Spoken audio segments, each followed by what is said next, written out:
Assalamualaikum warahmatullahi wabarakatuh.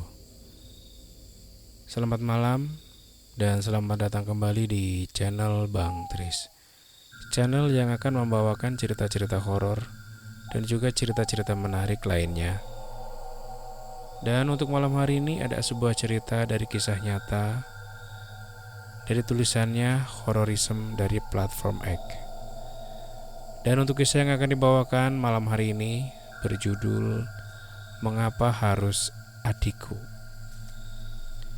Dan sebelum kita lanjut ke ceritanya, tekan dulu tombol like di video ini. Dan jangan lupa tekan tombol lonceng notifikasi dan klik tombol subscribe di channel ini agar tidak ketinggalan cerita seru yang lainnya. Dan seperti apa untuk kisah malam hari ini? Langsung aja kita masuk ke ceritanya.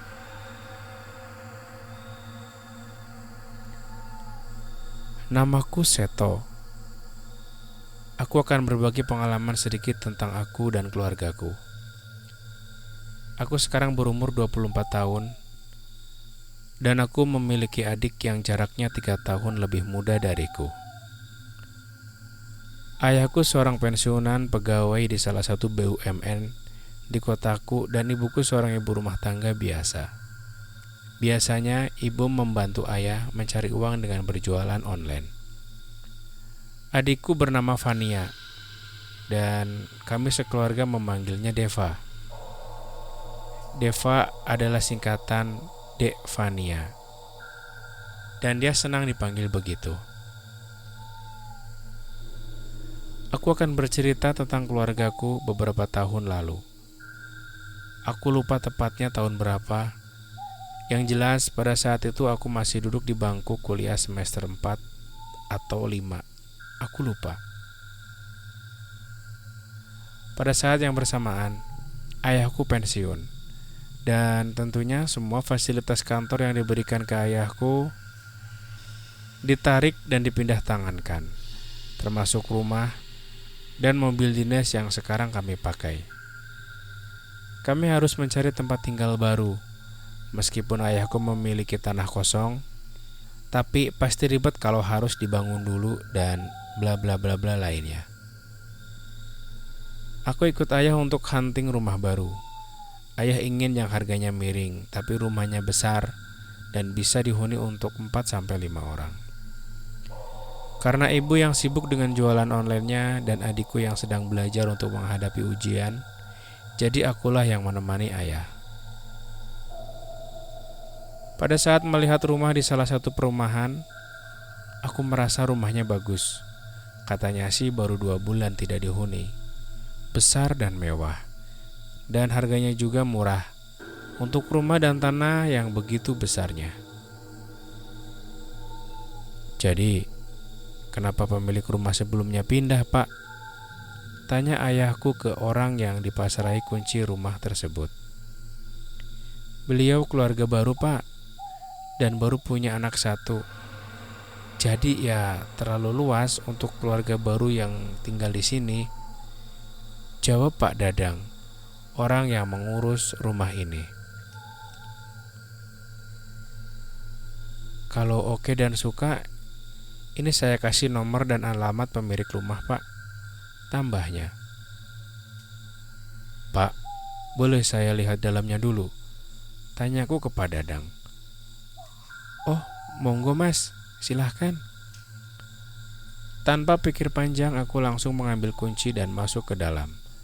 Awalnya biasa saja, hanya rumah kosong dan bau debu seperti rumah yang sudah ditinggal lama. Dan keanehan mulai aku rasakan. Aku yang notabene tidak bisa merasakan hal-hal gaib, tiba-tiba melihat sosok perempuan berdiri di sudut ruangan. Dan tiba-tiba ada bayangan yang lewat di depan mataku. Aku kaget setengah mati dan membalikan badanku. Saat aku berbalik, sudah ada ayah dan Pak Dadang di sana. Kenapa toh? Tanya ayahku. Nggak apa-apa ya? Nggak apa-apa, dening keweden.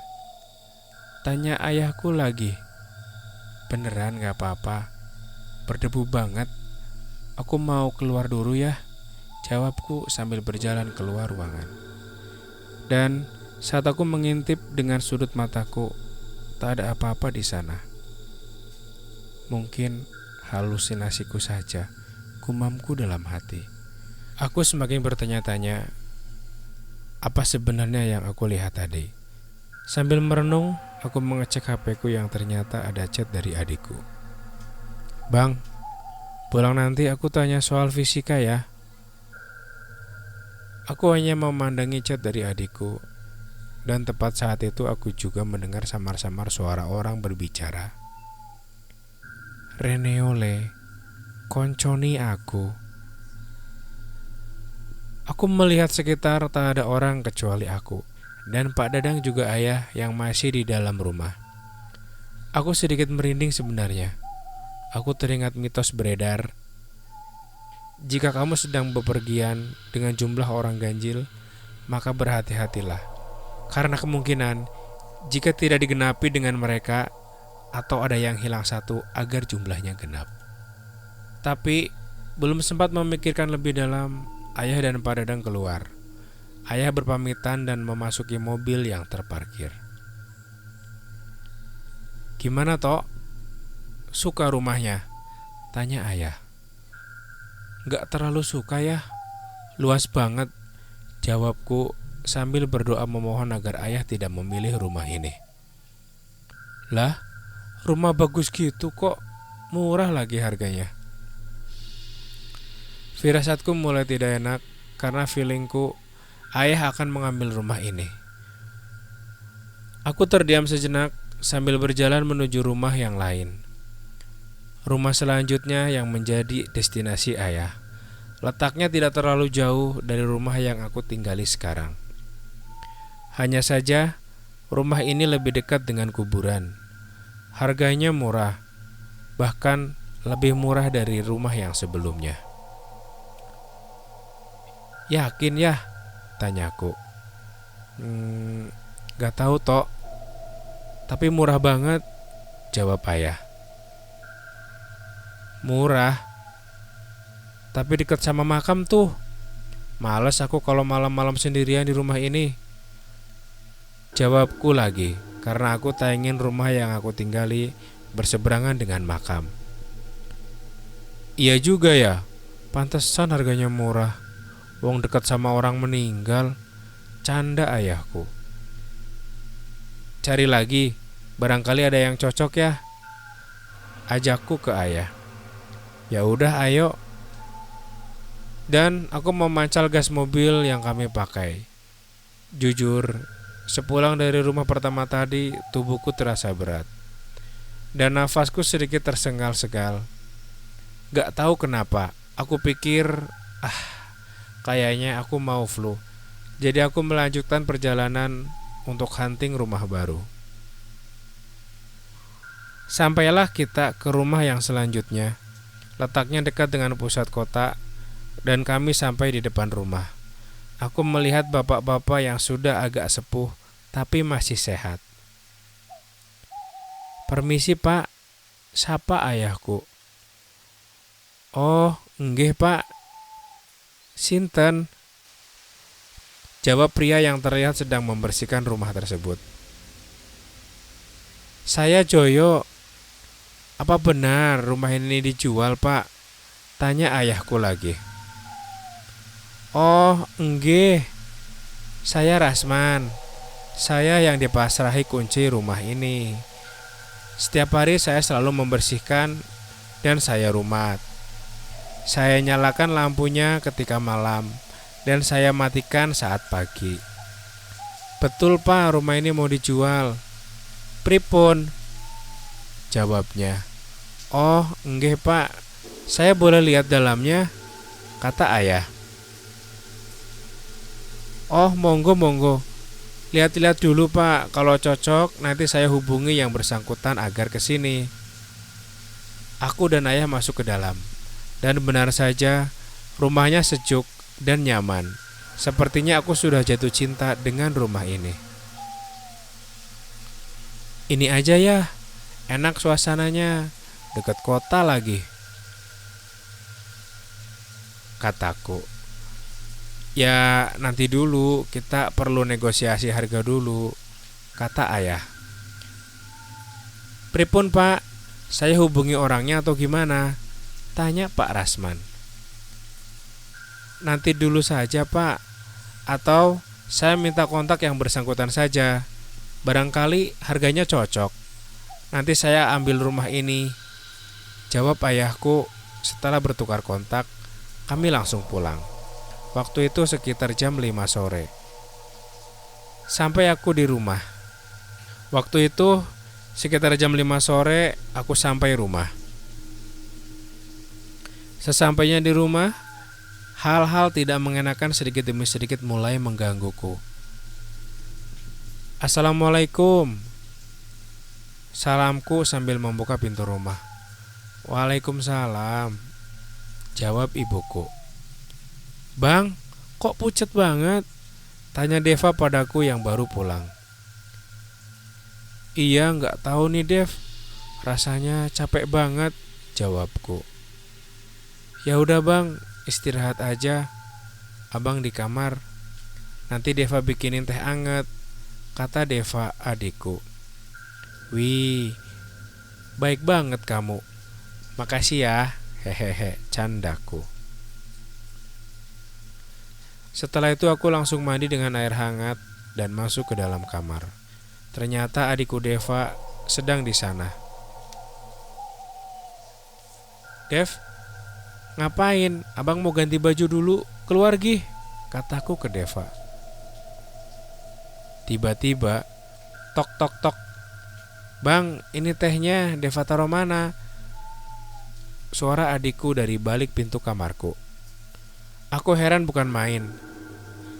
Dan saat aku melihat di tempat Deva berdiri tadi, sudah tak ada siapa-siapa di sana. Iya Dev, abang ganti baju dulu. Setelah beberapa saat, badanku mulai terasa panas, seperti orang yang sedang sakit. Entah kenapa, tiba-tiba aku sakit dan hanya bisa terbaring di tempat tidur. Untungnya, semua orang rumah baik padaku, terutama adikku, Deva. Dia sering menemaniku di kamar dengan pandangan lugunya. Deva cantik ya, masa belum punya pacar sih? Gumamku dalam hati. Karena pada dasarnya, Deva memang gak mau pacaran dulu. Apalagi warna bola matanya yang berbeda. Yang kanan dan kiri memiliki warna bola mata yang berbeda. Tapi, itu yang menurutku menjadi daya tarik Deva. Pada malam harinya aku mendengar ada yang mengetuk pintu beberapa kali, tapi aku biarkan. Paginya aku tanya ke adikku, kamu ngapain sih semalam ngetok-ngetok pintu abang? Tanyaku ke Deva. Ih abang, orang Deva belajar buat ulangan hari ini. Deva bobo jam 2 malam bang, ngapain juga ketok-ketok pintu abang? Males banget, candanya. Sepertinya memang bukan Deva. Apa ada yang lain di rumah ini sekarang? Gumamku dalam hati. Beberapa hari aku tak kunjung sembuh. Sampai-sampai sahabat baikku datang ke rumah bersama beberapa kawanku yang lain. Bagus namanya. Tok, sakit apa sih kamu sebenarnya? Tanya Bagus. Ya flu biasa, gak apa-apa kok, jawabku. Kamu baru pergi-pergi ya? Harusnya kamu hati-hati Tok, tanya Bagus. Gimana dia bisa tahu aku baru pergi-pergi? Gumamku dalam hati. Tapi memang, dasarnya Bagus ini memiliki sebuah kelebihan yang tidak orang lain miliki. Kata orang sih, itu indera keenam. Tapi ya semoga saja kalau benar, tidak digunakan untuk hal-hal yang tidak baik. Iya, tempo hari aku hunting rumah bersama ayah. Ya kamu tahu sendirilah, ayahku kan mau pensiun. Jadi harus cepat-cepat cari rumah tinggal yang baru. Lalu aku ceritakan semuanya, mulai dari aku melihat sosok wanita sampai aku sakit sekarang. Oh, jadi gitu. Ada yang ikut kamu toh, kata Bagus. What? Apa maksudnya? Tanyaku. Iya, jadi ada yang ikut sama kamu toh. Sekarang lagi duduk di pojok kamar kamu. Kalau nggak kamu usir, bakal ngikutin kamu terus, kata Bagus. Wah, Gus, sumpah, aku nggak bisa ngusir, aku nggak bisa ngapa-ngapain, kataku bingung. Ya udah, sholatmu dikencengin, insya Allah dia bakal nggak betah. Oh iya, jangan lupa baca Al-Quran ya, 2 atau 3 ayat cukuplah, kata Bagus lagi. Selang beberapa hari demamku memang turun. Jujur saja kejadian ini membuatku semakin religius. Beberapa hari berlalu, aku sudah kembali ke perantauan untuk melanjutkan studiku. Rencananya aku pulang setelah ujian dan bertepatan sama ulang tahun adikku yang ke-17. Dan mungkin ayah sudah menempati rumah baru. Setelah perdebatan yang cukup alot, akhirnya ayah memilih rumah yang pertama kami datang. Jujur, aku sedikit kecewa. Tapi mau bagaimana lagi, nasi sudah menjadi bubur. Beberapa minggu kemudian ayahku pensiun dan bersiap untuk pindahan. Halo ya, saat pertama kali aku mengangkat telepon dari ayah. Seto, ayah sudah pensiun. Ini ayah mau pindahan. Dibantuin sama Pak Ridwan dan beberapa teman kantor, jawab ayah. Oh, gitu ya. Oke ya, hati-hati, jangan maksain kalau capek. Ya, Deva di situ, tanyaku ke ayah. Ya enggak lah, Deva sekolah. Oh iya, kamu kapan pulang? Seminggu lagi Deva ulang tahun. Ayah juga sekalian mau syukuran rumah baru, kata ayah. Oh gitu ya. Mungkin minggu depan ya, bareng sama ultah Deva, jawabku. Ya sudah, ayah matikan dulu teleponnya ya. Krep. Langsung ayah menutup teleponnya. Jadi, kenapa aku tanya Deva ada di situ? Aku mendengar suara wanita di telepon ayah. Suaranya mirip sama Deva. Dan asal kalian tahu, kantor ayah tidak ada yang perempuan. Dan suaranya juga sangat jelas. Reneole Balio. Seperti itu suaranya. Lembut sekali, tapi aku mencoba positive thinking. Mungkin kawan ayah yang perempuan atau ibu yang sedang di dekat ayah. Beberapa hari kemudian, aku pulang ke rumah baru. Kami sedang mempersiapkan syukuran sekaligus mau merayakan ulang tahun Deva yang ke-17. Malam harinya acara dimulai. Selamat ulang tahun, Dev. Meminta apa dari abang? Tanyaku ke Deva. Iya bang, makasih. Deva gak minta apa-apa. Deva pokoknya minta abang di dekat Deva terus, pinta Deva. Iya Dev, abang bakalan jagain kamu semampu abang ya, jawabku sambil mengelus kepalanya. Sembari ayah syukuran rumah barunya, sambil membaca doa-doa dan sebagainya, acara malam ini selesai, berjalan dengan baik dan lancar. Tapi cerita tentang keluargaku di rumah ini baru saja dimulai. Keesokan harinya, yang kebetulan hari Minggu, aku sedang enak-enaknya rebahan di depan TV. Tiba-tiba Deva keluar dari kamar dan duduk di sebelahku. Dev, makan, ntar dingin makanannya, suruhku ke Deva. Iya bang, ntar dulu. Vania gak lapar, jawabnya dengan tatapan yang kosong. Hah? Vania? Gak salah? Tanyaku heran. Enggak bang, jawabnya dan tiba-tiba berdiri kembali ke kamar.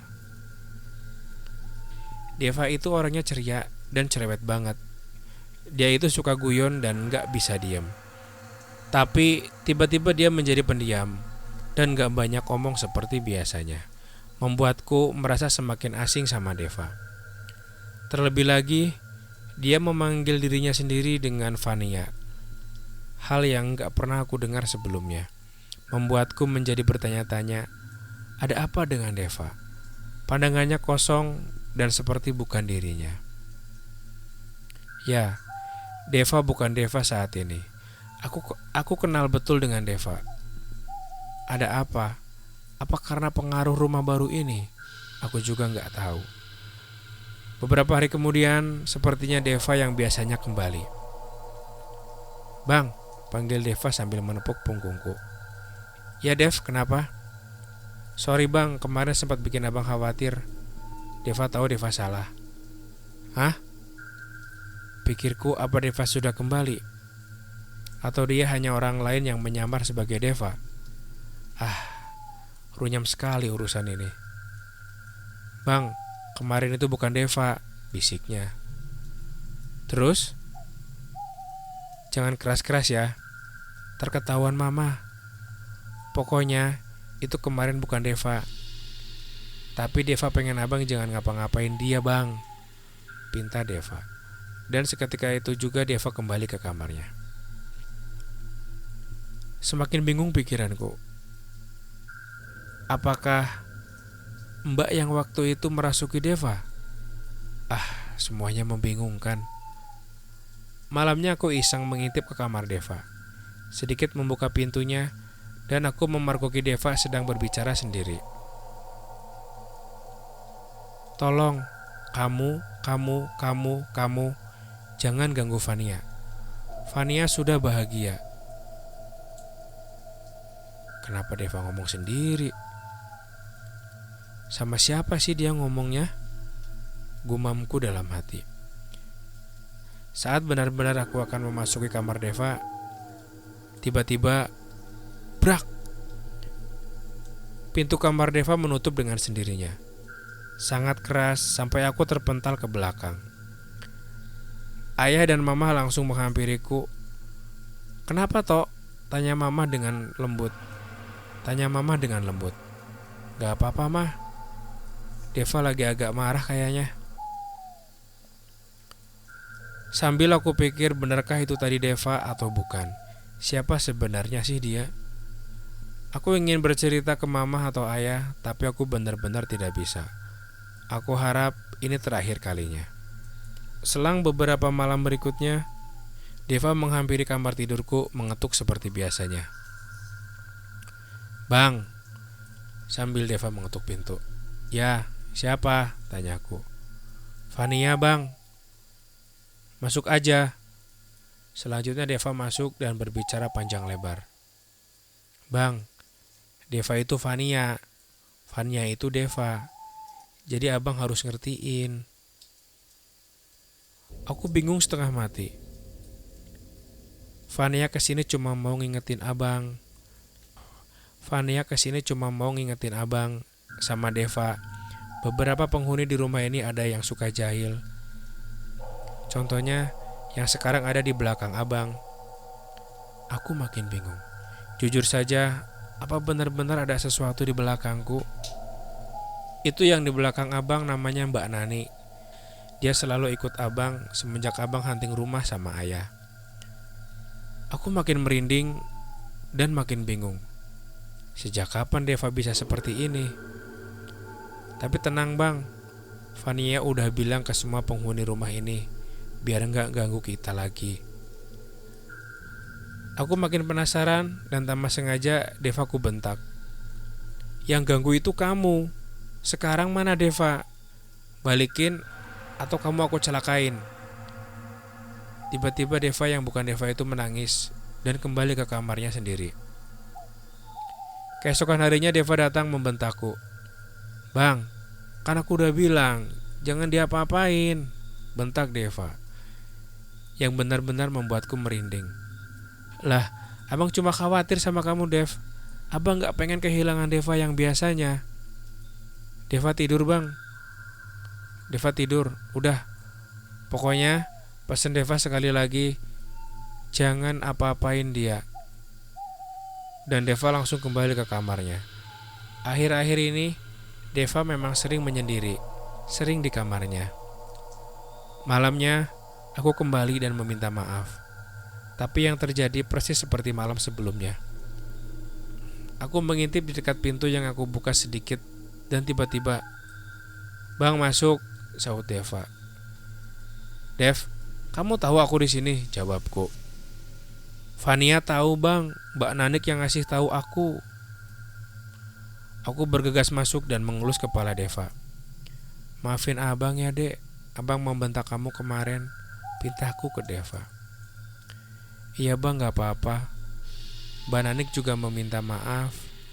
karena beberapa kali udah ganggu abang, kata Deva lagi. Dev, Mbak Nanik itu siapa sih sebenarnya? Dan kenapa dia mengikuti aku terus? Tiba-tiba Deva mengubah posisinya. Dan Mbak Nanik, kenapa Mbak? Oh gitu, iya. Jadi Mbak Nanik sebenarnya kebingungan atau gimana? Oh, gitu ya Mbak. Iya, nanti saya sampaikan ke Bang Seto. Deva berbicara sendiri. Jadi gini Bang, Mbak Nanik itu sudah lama menempati rumah ini. Bahkan sebelum rumah ini dibangun. Mbak Nanik sudah meninggal. Katanya sih karena dibunuh sama pacarnya dulu. Jadi katanya minta maaf kalau sudah mengganggu Bang Seto, kata Deva padaku.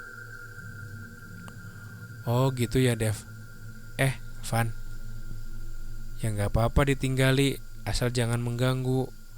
Kita semua sudah punya kehidupan masing-masing. Tuh Mbak Nanik, denger kan, gak apa-apa di sini. Termasuk kalian yang dari tadi memperhatikan aku dan Bang Seto, jangan ganggu. Kalau kalian ganggu, awas, bisik Deva. Dev, Van, Deva di mana sekarang? Kamu gak apa-apain Deva kan? Deva tidur. Mungkin besok Deva yang akan bilang ke abang. Sekarang abang keluar kamar Vania ya, pinta Deva. Dan aku bergegas keluar kamar Deva. Dengan perasaan sedikit merinding, aku sedikit melirik tulisan-tulisan tangan Deva. Karena sudah malam, aku gak jadi untuk melihat tulisan apa itu.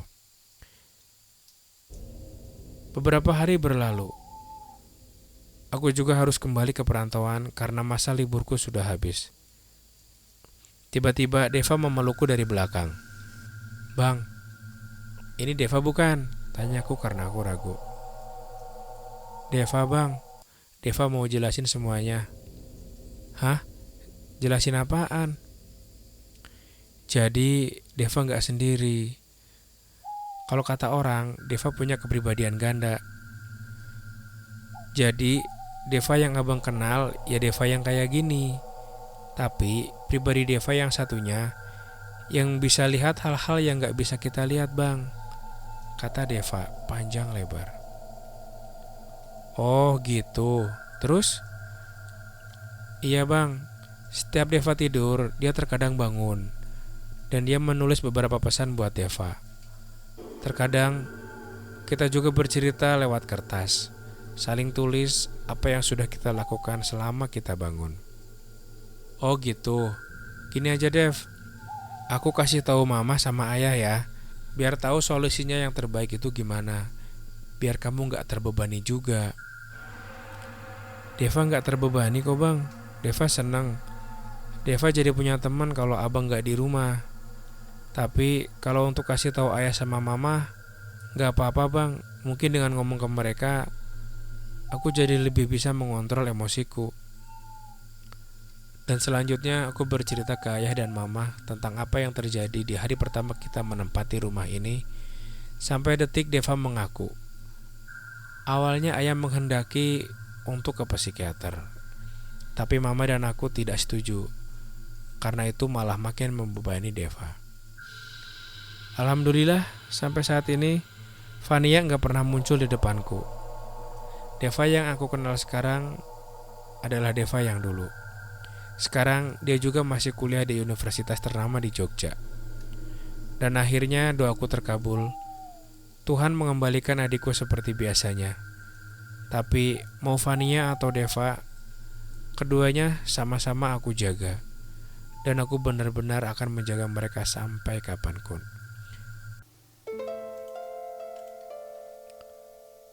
Oke teman-teman, sekian untuk kisah kali ini. Bagaimana menurut kalian tentang cerita ini? Tulis komentar kalian di kolom komentar. Dan buat kalian yang baru bergabung, jangan lupa like, komen, share, dan subscribe channel ini. Dan nantikan kisah-kisah horor berikutnya. Wassalamualaikum warahmatullahi wabarakatuh.